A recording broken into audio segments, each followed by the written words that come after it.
In another video, I got some questions on how to sew the cup part of this milkmaid dress, so today I'm going to show you how to do it.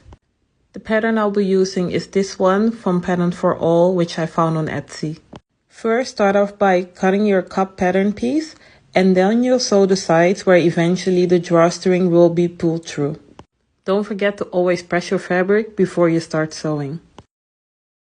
After this, it's on to sewing the tunnel through which the ties are gonna come through. To make it a bit easier to see how I've done it, I showed it here on a cotton fabric instead of the jersey I'm using.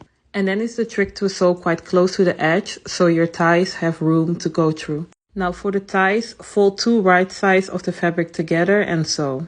Afterwards, you have to turn your ties inside out. I always use a loop turner, which I'm showing here. And then you can also finish those ties at the end in which way you prefer. Then you can pull the tie through the tunnel you've just sewn.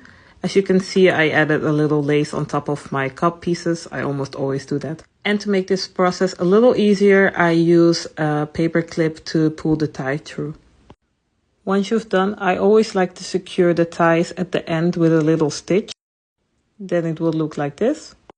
Then for the bottom of the cup piece, you will use a gather stitch. Do not forget to not backstitch so you can use the loose thread for gathering. Now after you've done that, it's time to align the bottom of the cup piece with the top of the bodice. Really take your time to align these pieces evenly. And then once you're done, it's time to sew them together. And then repeat that step another time, and then you've made your cups of your milkmaid bodice. And now you can use this on every dress or top you want to make.